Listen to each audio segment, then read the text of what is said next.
You're listening to Civic Media. You can tune into any of our live shows on any radio station across the state with the Civic Media app. Find us in your phone's app store and listen anytime, anywhere. This is your WXCO Daily News Roundup for Bull Falls Radio, 98.9 FM and 1230 AM in Wausau. For WXCO News, I'm Melissa Kay. A flood watch has been issued for portions of central and northeast Wisconsin.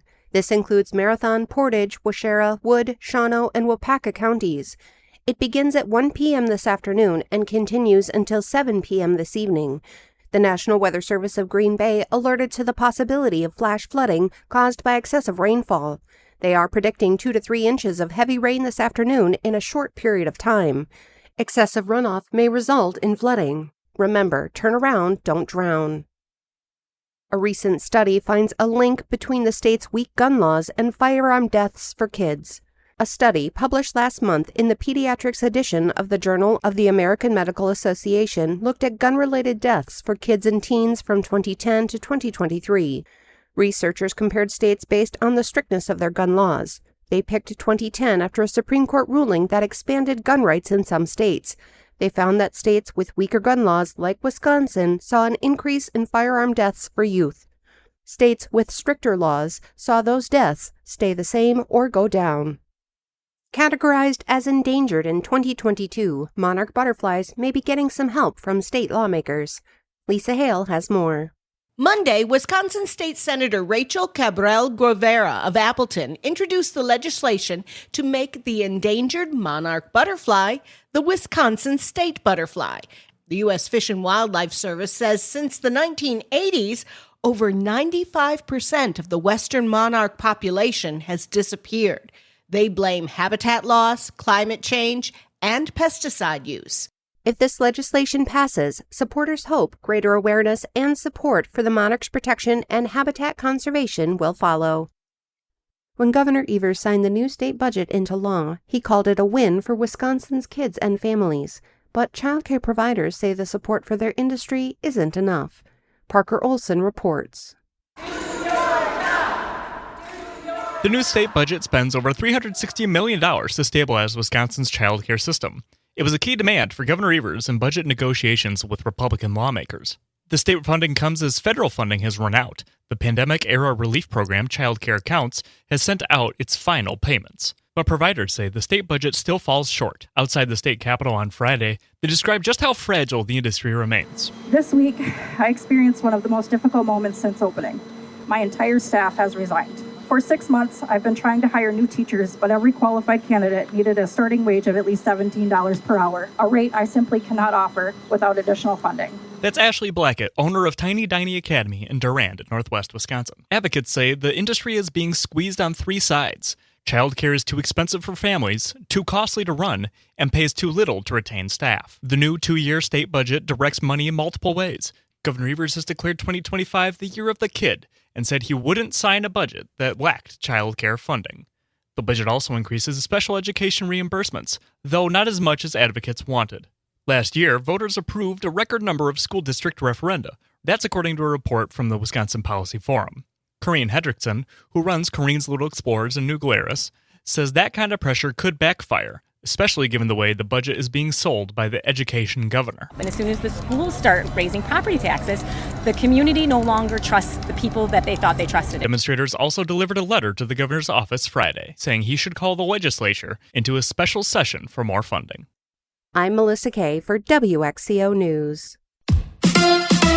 The All-Star Game ends in a tiebreaker. Hi, I'm Mike Clemens with sports. Baseball, the All-Star Game in Atlanta ended after 9 innings in a 6-6 tie. So for the first time in the game's history, it went into a tiebreaker they call a swing-off, a mini home run derby. Phillies slugger Kyle Schwarber managed to hit 3 home runs in a row to win the swing-off 4-3 and was named the game's MVP. Brewers pitcher Trevor McGill and the Miz, Jacob Mizorowski, each got a chance to play, retiring 4 batters, allowing just 1 hit between the two of them. Up Up next, the Brewers head to L.A. to open up a 6-game road trip against the Dodgers this weekend, followed by the Mariners in Seattle. NFL, Jordan Love holding his youth football camp in Milwaukee tomorrow afternoon. That's part of a mission of our foundation is to get the youth involved in sports. That was a big pillar in my life, was just being able to play sports as a kid, be together with different kids in my age group, and meet NFL players now too. That's Packers quarterback Jordan Love with Sports. I'm Mike Clemens.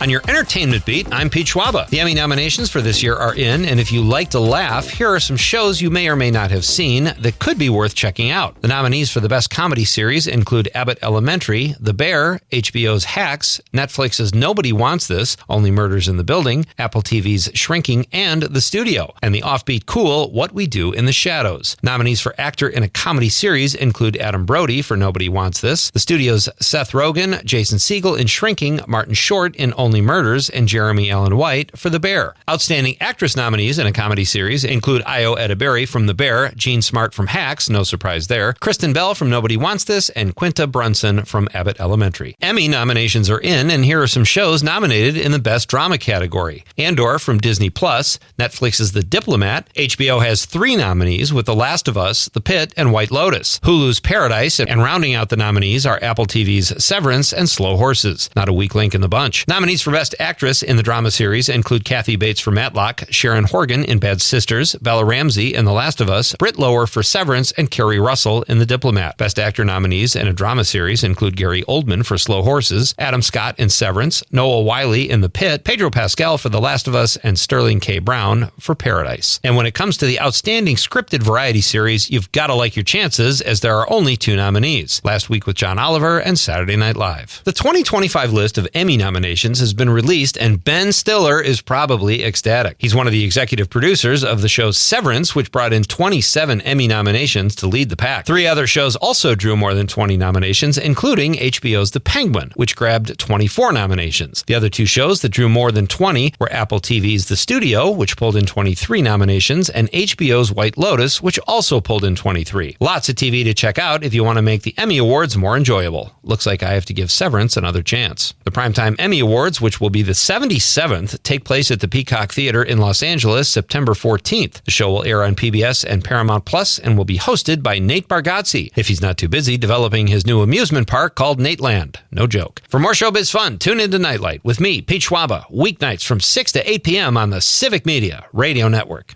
A few scattered showers and thunderstorms are possible later today and tonight, and a couple of those could be strong to severe. Otherwise, mostly cloudy today with a high in the low 80s. It will be a little muggy. Tonight will drop into the 50s. Tomorrow, mostly sunny with a high right around 73. I'm meteorologist Sean Cable. Temperature now 73. That's your WXCO Daily News Roundup from Civic Media. Subscribe to this podcast on Spotify, Apple, or wherever you find your podcasts. Find more news at bullfallsradio.com.